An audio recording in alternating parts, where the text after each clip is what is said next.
العالمین والصلاة والسلام علی سید الرسل وخاتم النبیین وعلی آلہ واصحابہ واتباعہ اجمعین اما بعد۔ ستمبر کے پہلے ہفتے میں ہم عام طور پہ 2 دن اہتمام سے مناتے ہیں، یوم دفاع پاکستان اور یوم تحفظ ختم نبوت۔ یوم دفاع پاکستان کے حوالے سے کہ 1965 میں 6 ستمبر کو انڈیا نے ہم پہ حملہ کر دیا تھا، اور بہت سے محاذوں پر، لیکن سب سے بڑا محاذ لاہور کا تھا۔ انڈین جرنیلوں کا پروگرام شام تک لاہور پہ قبضہ کرنے کا۔ پاک فوج کے جوانوں نے بڑی بے جگری کے ساتھ، بڑے حوصلے کے ساتھ، بڑی قربانیوں کے ساتھ اپنی سرحدوں کا دفاع کیا۔ اچانک حملہ تھا، بارڈر سے شروع ہوئے اور BRB نہر ہماری دفاعی لائن بن گئی، جہاں ہاتھوں میں ہاتھ پڑ گئے۔ اچانک حملے میں ایسے ہی ہوتا ہے۔ پھر لڑائی ہوئی اور قربانیاں ہوئیں، اور اللہ پاک نے مہربانی فرمائی۔ مجاہدین، ہمارے پاک فوج کے مجاہدوں کی قربانیاں، اور اس کے پیچھے پوری قوم کا اتحاد، پوری قوم وحدت کے ساتھ پیچھے کھڑی تھی، اپنے وطن کی حفاظت کے لیے، اپنی سرحدوں کی حفاظت کے لیے اللہ پاک نے مہربانی فرمائی۔ اور اس حوالے سے 6 ستمبر کو یوم دفاع پاکستان منایا جاتا ہے۔ اور اس دن مجھے بھی اپنی بڑی بچپن کی یادیں تازہ ہو جاتی ہیں، جہاں اسی دوران ہمارے حضرت مولانا عبدالرحمن جامی رحمۃ اللہ علیہ گجرانوالہ کے بہت بڑے خطیب تھے، تو ان کی قیادت میں شہری دفاع کا ایک علماء وارڈن بنا تھا، ہمارا علماء کا گروپ۔ یہ جب رن کچھ کی لڑائی شروع ہوئی، اب 6 ستمبر بھی بعد میں ہے، تو ہمارے شہر کے علماء کرام پورا گروپ تھا، میں بھی تھا اس میں، اور بھی علماء تھے، اور ہمارے گروپ کمانڈر تھے مولانا عبدالرحمن جامی رحمۃ اللہ علیہ۔ ہم باقاعدہ وردی میں ہوتے تھے، باقاعدہ پریڈ کرتے تھے، باقاعدہ شہری دفاع کی ٹریننگ دیتے تھے، باقاعدہ سارا۔ تو یہ بھی الحمدللہ تھوڑا سا میری عمر 17 سال تھی اس وقت، میری عمر اس وقت 17 سال تھی، 48 کی میری پیدائش ہے، لیکن الحمدللہ وہ جنگ میں شہری دفاع کے ورکر کے طور پہ جنگ میں بھی شریک رہا ہوں۔ ہمارا جو فلو کا دفاع کرنا، رات کو پہرا دینا، ہماری لڑائی یہ ہوتی تھی، باقی فوجیوں نے لڑنا تھا، الحمدللہ میرا بھی حصہ رہا ہے۔ اور ایک اور حصہ بھی رہا کہ میں اس زمانے میں، میرا صحافتی زندگی کا آغاز تھا، اور میں روزنامہ وفاق لاہور کا گکھڑ میں نامہ نگار تھا۔ میں نے جنگ رپورٹ بھی کی، میں نے اس جنگ میں شہری دفاع کے رضاکار کے طور پہ شرکت بھی کی ہے، اور اس جنگ کو بطور صحافی کے روزنامہ وفاق لاہور کے نامہ نگار کی حیثیت سے رپورٹ بھی کیا ہے۔ اس میں ایک دلچسپ بات یہ ہے کہ جس دن جنگ صبح حملہ ہوا ہے، اتفاق کی بات 5 ستمبر کو رات کو ککھڑ میں ہم نے جلسہ کیا۔ ہمارے نوجوانوں کا گروپ تھا، اس گروپ میں سے میں موجود ہوں، ایک ہمارا بھائی اور موجود ہے افتخار رانا، امریکہ میں، باقی فوت ہو گئے سارے، بڑا اچھا خاصا جتھا تھا۔ تو ہم نے جلسہ کیا تھا شہری دفاع کے تحت، اور جلسے کا مقصد یہ تھا، اس وقت لڑائی کرن کش میں ہو رہی تھی سندھ کے علاقے میں، تو فوجیوں کے لیے خون جمع کرنا، زخمیوں کے لیے خون جمع کرنا۔ اس نے رات کو جلسہ کیا، 5 ستمبر کو رات GT روڈ پر فینسی دری فیکٹری کے سامنے بہت اچھا جلسہ ہوا تھا۔ میں بھی منتظم بھی تھا، مقرر بھی تھا ہم۔ تو صبح کی نماز، فجر کی نماز ہم نے گکھڑ مسجد میں پڑھی، حضرت والد صاحب رحمۃ اللہ علیہ نے نماز پڑھائی، نماز کے بعد درس دے رہے تھے تو درس کے دوران اچانک ٹھا ٹھا ٹھا ٹھا یہ آواز ہمارے لیے نئی تھی، یہ کیا ہو رہا بھائی؟ پتہ چلا کہ انڈیا نے حملہ کر دیا ہے اور گکھر ریلوے اسٹیشن پر انڈین طیاروں نے بمباری کی۔ ہم یوں دیکھا، یوں لگا جیسے ہم پر حملہ ہوا، ہم پر ہی ہوا تھا گکھر ریلوے اسٹیشن پر حملہ ہم پر ہی حملہ تھا۔ تو اس میں ایک نوجوان شہید ہوئے تھے، صفدر باجوہ، میرے کرکٹ کے ساتھی تھے، لڑکے تھے ہماری طرح، تو وہ شہید ہو گئے۔ وزیر آباد کے نظام آباد اسٹیشن پر ایک بچی تھی توسی خاندان کی، وہ شہید ہوئی تھی اس انڈین بمباری میں، اور گکھر ریلوے اسٹیشن پر صفدر باجوہ شہید ہوئے تھے، میرے دوستوں میں سے تھے۔ شام کو ہم نے جنازہ پڑھا، مجھے نہیں پتہ تھا، ابھی ہمارے جو موجودہ آرمی چیف ہیں جنرل قمر جاوید باجوہ، ایک دفعہ ملاقات میں نے ان سے ذکر کر دیا کہ وہ 65 کی جنگ میں آپ کی برادری کا کوئی صفدر باجوہ تھا، انہوں نے کہا وہ میرے چاچا جان تھے، باجوہ صاحب میرے چاچا جی تھے جو صفدر باجوہ۔ خیر، تو یہ پورے ملک قوم متحد تھی، فوجی جوان لڑ رہے تھے، اللہ پاک نے سرحدوں کی حفاظت فرمائی، اس لیے یہ دفاع پاکستان، یوم دفاع پاکستان 6 ستمبر کو منایا جاتا ہے۔ اور 7 ستمبر کو کیا منایا جاتا ہے؟ یوم تحفظ ختم نبوت۔ 90 سال کی محنت کے بعد پاکستان کی پارلیمنٹ نے 7 ستمبر سن 74 کو یہ امت کا یہ مطالبہ مانا تھا کہ قادیانی ملک کے شہری ہوں گے لیکن ان کو مسلمان شمار نہ کیا جائے، وہ ہمارا حصہ نہیں ہے۔ جھگڑا یہ تھا کہ ٹھیک ہے رہے جیسے، لیکن ہمارے کھاتے میں نہیں، ان کے نام ہمارے لسٹوں میں نہ لکھا جائے، الگ لکھا جائے۔ تو یہ مطالبہ ہمارا مان لیا تھا سن 74 میں پارلیمنٹ نے، اور یہ 90 سال کی طویل جد و جہد کا نتیجہ تھا۔ تو یہ منایا جاتا ہے، اس کی یاد میں یوم تحفظ ختم نبوت منایا جاتا ہے۔ 6 ستمبر کو دفاع وطن کا دفاع اور 7 ستمبر کو عقیدے کا دفاع، دونوں دفاع تھے۔ 6 ستمبر منایا جاتا ہے وطن کے دفاع کے حوالے سے، اور 7 ستمبر منایا جاتا ہے کس کے حوالے سے؟ عقیدے کے دفاع کے حوالے سے۔ ان دونوں حوالوں سے جناب نبی کریم صلی اللہ علیہ وسلم کی سنت مبارکہ کیا ہے، میں 2-3 واقعات عرض کروں۔ دفاع وطن کیا ہے اور دفاع عقیدہ کیا ہے۔ بخاری شریف کی روایت ہے، جناب نبی کریم صلی اللہ علیہ وسلم جب ہجرت کر کے تشریف لائے تو آپ پہ ایمان لانے والے قبیلوں میں ایک بنو سلمہ بھی تھے، انصار کا قبیلہ تھا بنو سلمہ، معروف صحابی ہے حضرت جابر رضی اللہ عنہ، یہ اس بنو سلمہ میں سے تھے۔ یہ مسجد نبی جب بنی ہے تو فاصلے پر تھے، ان کو مسجد نماز کے لیے خاصے فاصلے سے آنا پڑتا تھا، ایک کونے پر تھے، فاصلہ زیادہ تھا تو 5 نمازوں میں آنا ذرا مشکل تھا۔ تو قبیلے والوں نے ایک موقع پہ فیصلہ کر لیا، ٹھیک ہے یار، ہم اپنا مکانات سارے بیچتے ہیں، مسجد نبی کے قریب مکان خریدتے ہیں تاکہ آنے جانے میں بھی آسانی ہوگی، رسول اللہ صلی اللہ علیہ وسلم کی زیارت بھی بار بار ہو جایا کرے گی، دقت نہیں ہوگی۔ تو پورے قبیلے بنو سلمہ قبیلے نے فیصلہ کیا کہ ہم اپنا مکانات بیچتے ہیں اور مسجد نبی کے ایک ساتھ مکان بناتے ہیں، خریدتے ہیں جگہ۔ فیصلہ کر کے حضور کو بتایا تو حضور نے منع فرماتے نہیں بھائی، جناب نبی کریم صلی اللہ علیہ وسلم نے بنو سلمہ کو منع کر دیا کہ نہیں۔ ان سے تو یہ فرمایا دیکھو بھائی اتنی دور سے آتے ہو، ثواب بھی ہوتا ہے زیادہ ہوتا ہے نا،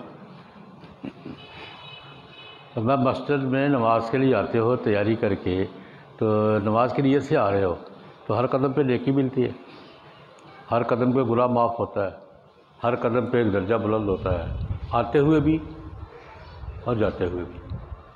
آتے جاتے کتنی نیکیاں کماتے ہو، کیوں ضائع کرتے ہو؟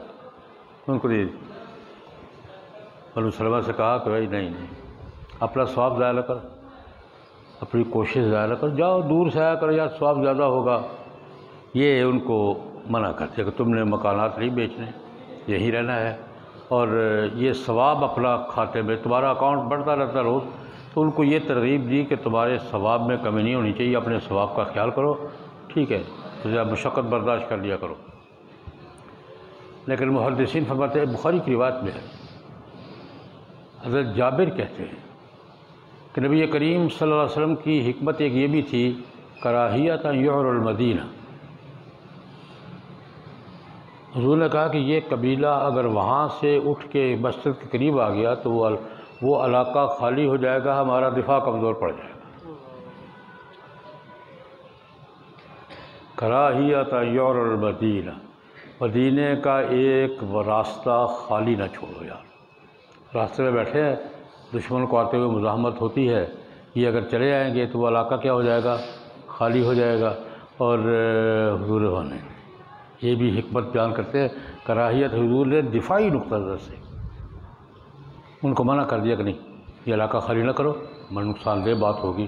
تو جناب نبی کریم صلی اللہ علیہ وسلم کا دیکھیں نکاح، وہ تو پیغمبر تھے، جرنیل بھی اول درجے کے تھے اور ہر چیز اول درجے کے تھے، اول سے بھی آگے تھے۔ تو حضور نے دفاع کی خاطر بنو سلمہ کو منع کر دیا کہ تم نے مکانات سے بیچے وہاں رہنا ہے۔ ایک واقعہ اور بھی امام بخاری نے ذکر کیا ہے بخاری شریف میں کہ ایک موقع پر لڑائیاں جاری تھیں تو بنو غسان شام کا حکمران تھے، یہ افواہ پھیل گئی کہ غسانی جنگ کی تیاری کر رہے ہیں اور مدینہ پہ حملہ کرنا چاہتے ہیں۔ غسانیوں نے جنگ کی تیاری شروع کر رکھی ہے اور تیاریاں کر رہے ہیں۔ اس وقت یہ تھا کہ جوتوں کو نال لگا رہے ہیں، گھوڑا کے پاؤں کو نال لگا رہے ہیں، وہ پاؤں پہ لوہا بال لگاتے ہیں نا، یہ مطلب تیاری کر رہے ہیں، لمبے سفر کی تیاری کر رہے ہیں، اور لمبا سفر کیا ہے، مدینے پہ حملہ کرنا چاہتے ہیں۔ افواہیں تھی اس زمانے میں، یہ واٹس ایپ وغیرہ تو نہیں تھا کہ پتہ چل رہا، اندازے ہی تھے کہ آ رہے ہیں، آئیں گے، یہ ہوگا وہ ہوگا۔ ایک رات کسی شور کی آواز آئی، سارے اٹھ کے گھڑبڑا کے اٹھ بیٹھے کہ کہیں حملہ تو نہ ہوگا، حملہ تو نہیں ہو گیا، یہ دھماکہ کیسا ہے۔ حضرت انس اور حضرت جابر فرماتے ہیں کہ ہم اٹھ گئے کہ پتہ کرو یار، اللہ خیر کرے، جو اگر حملہ ہوگا تو پھر لڑنا ہوگا، دفاع کرنا ہوگا۔ ہم کچھ لوگ اکٹھے ہوئے کہ ایسا کرتے ہیں کہ ادھر ادھر دو آدمی جائیں، پتہ کر کے آئیں کہ کدھر سے کدھر سے رہے۔ ہم نے دو تین کی ٹولیاں بنائیں، ہم پلاننگ کر رہے ہیں کہ مختلف اطراف پہ بندے جائیں، جا کے پتہ کر کے آئیں کہ دشمن اگر آیا ہے تو کدھر سے آیا ہے، ہم نے کیا کرنا ہے۔ کہتے ہم ابھی تیاریاں کر رہے تھے کہ آدھی رات کا وقت ہے، جناب نبی کریم صلی اللہ علیہ وسلم گھوڑے کی ننگی پشت پر سوار سب طرف سے گھوم گھام کے واپس آ رہے ہیں اکیلے۔ ہم ٹولیاں بنا رہے ہیں اور حضور اکیلے گھوڑے کی ننگی پشت پر سوار ہے اور چاروں طرف سے گھوم آواز دے رہا، صبر خیر کر، کوئی بات نہیں ہے، میں دیکھ رہا ہوں سارا کچھ نہیں، کوئی خطرہ وطرہ نہیں ہے، آرام سے سو، کوئی مسئلہ نہیں ہے۔ حضور ہمیں تسلی دے رہے ہیں، یہ جناب نبی کریم صلی اللہ علیہ وسلم کا دفاع وطن میں یہ اسوہ ہے۔ یہ تو وطن کے دفاع کی بات ہے۔ عقیدے کے دفاع میں جناب نبی کریم صلی اللہ علیہ وسلم کے زمانے میں مسلمانوں کو، اس زمانے میں بھی مسلمانوں کو عقیدے کے حوالے سے سب سے بڑا فتنہ جو پیش آیا تھا وہ مسلمہ کذاب کا تھا۔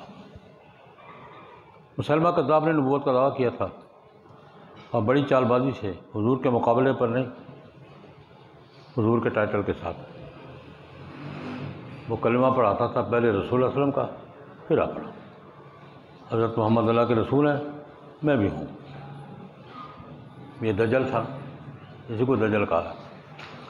حضور کی نبوت کے انکار نہیں کرتا تھا، حضور کو نبی کہتا تھا، رسول کہتا تھا، کلمہ پڑھاتا تھا، پھر کہتے تھے پہلے ان کا کلمہ پڑھو پھر میرا کلمہ پڑھو۔ خط بھی لکھا تو یہی لکھا، بخاری شریف میں خط بھی ہے اس کا، حضور کو خط نعوذ باللہ من مسلمہ رسول اللہ الی محمد رسول اللہ، مسلمہ رسول اللہ کی طرف سے نعوذ باللہ، کس کے نام؟ محمد رسول اللہ کے نام۔ اور خط میں لکھا بھی ہے، انی اشرکت معک فی الامر، میں آپ کے نبوت کے کام میں شریک کیا گیا ہے، میں آپ کچھ حصہ میرا بھی ہے، ولکن قریش قوم یعتدون، قریشی کسی کا حصہ ماننا نہیں کرتے، ڈاڑی قوم ہے، مانتے نہیں ہے کسی کا حصہ۔ یہ حضور کو رسول مانتا تھا، اقرار کرواتا تھا، کہتا وہ تو ہیں، میں بھی ہوں۔ ایک دفعہ جناب نبی کریم صلی اللہ علیہ وسلم سے مذاکرات کے لیے، نہیں بارگیننگ کے لیے خود آیا، حضور سے مذاکرات بھی ہوئے، بڑا جرگہ لے کر آیا مدینہ منورہ، اپنی قوم کا، بہت بڑی قوم تھی بنو حنیفہ، بڑی طاقتور قوم تھی، وفد لے کر آیا مدینہ منورہ، ایک حویلی میں ٹھہرا، نبی کریم صلی اللہ علیہ وسلم کو پیغام بھیجا کہ میں آپ سے ملاقات کے لیے آیا ہوں۔ حضور کو پتہ تھا کیوں آیا ہے، تو حضور تشریف لے گئے، ملاقات ہوئی، بخاری شریف نے ملاقات کی تفصیلات بیان کی، کیسے آئے ہیں جناب؟ اس نے بتایا کہ میں اس لیے آیا ہوں، سودے بازی کے لیے آیا تھا کہ ایسا کریں میں آپ کو اللہ کا رسول مانتا ہوں، آپ مجھے بھی مان لیں، اور آپس میں کوئی تقسیم کار کر لیتے ہیں۔ دو اس کی آپشنز تھیں، ایک آپشن یہ تھی کہ آپ اپنے بعد مجھے اپنا خلیفہ بنا لیں، ٹھیک ہے، ہمارا کوئی جھگڑا نہیں، جب تک آپ ہیں آپ ہیں، آپ کے بعد میں ہوں گا، ایک آپشن یہ تھا۔ دوسرا آپشن یہ تھا کہ اگر یہ نہیں تو پھر تقسیم کر لیتے ہیں، لنا وبر ولا کا مدر، کچی اینٹیں آپ کی، پکی اینٹیں میری، یعنی شہری نبی آپ، دیہاتی نبی میں، اربن پیغمبر آپ، رورل پیغمبر میں۔ یہ اسے نبی کریم صلی اللہ علیہ وسلم کو پیشکش کی، تو کوئی ایک فارمولہ منظور کرے۔ پہلی بات تو مجھے بھی ماننا ہے کہ میں بھی آپ کا حصہ دار، میں آپ کا حصہ دار ہوں، مجھے شریک تو تسلیم کریں۔ دوسری بات پھر فارمولہ طے کر لیتے ہیں، یا اپنے بعد اپنا مجھے خلیفہ نامزد کر دیں، یا تقسیم کر لیتے ہیں، شہر آپ کے، دیہات میرے۔ نبی کریم صلی اللہ علیہ وسلم نے بات سنی، زمین پہ خشک ٹہنی پڑی تھی، اٹھائی، اور میں مجھ سے خلافت و نبوت مانگ رہا ہے، میں یہ خشک ٹہنی بھی دینے کو تیار نہیں، میں یہ کیا بات ہے، میں نبی ہوں، مجھے حصہ دار بڑھاؤ، کوئی بات تمہاری طرف۔ اور یہ فضلان تعدد وقت رکھ، اپنے اوقات میں رہو، اپنے دائرے میں رہو، حد کراس نہیں کرو، یہ عربی کا محاورہ ہے ہمارا تھا، اپنی اوقات میں رہو، اپنی حدود میں رہو۔ تیسری بات یہ فرمائی کہ اگر تم نے اپنا دائرہ کراس کیا نا، اللہ پاک تیری ٹانگیں کاٹ دے گا۔ ہمارا مقابلہ میرے ساتھ نہیں، اللہ کے ساتھ، جاؤ۔ باقی باتیں نمائندہ چھوڑے، صحابہ نے کہا، یہ حضور کی حکمت تھی۔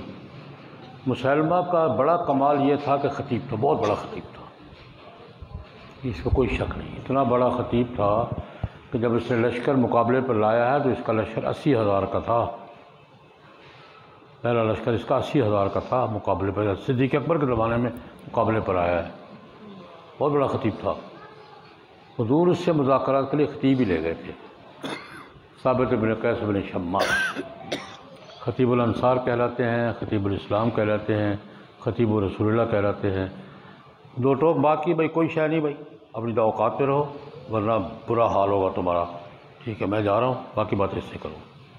تو یہ جناب نبی کریم صلی اللہ علیہ وسلم نے جب عقیدے کی بات آئی ہے، کوئی لچک نہیں دکھائی، دو ٹوک بات کی ہے، اور بڑے سخت لہجے میں بات کی ہے، اور ہمیں سبق دیا ہے کہ وطن کا دفاع بھی سنت ہے، اور عقیدے کا دفاع بھی کیا ہے، سنت ہے، اور وہ بھی ہماری ذمہ داریوں میں سے ہے، یہ بھی ہماری ذمہ داریوں میں سے ہے۔ دونوں دن آ رہے ہیں، یوم دفاع پاکستان بھی اور یوم تحفظ ختم نبوت بھی، ہمیں اپنے بزرگوں کی قربانیاں یاد دلاتے ہیں، اور یہ عزم یاد دلاتے ہیں کہ ہم نے بھی ملک اور عقیدے کے دفاع میں اپنے آپ کو مضبوط رکھنا ہے اور اپنے عزم کو قائم رکھنا ہے۔ اللہم صلی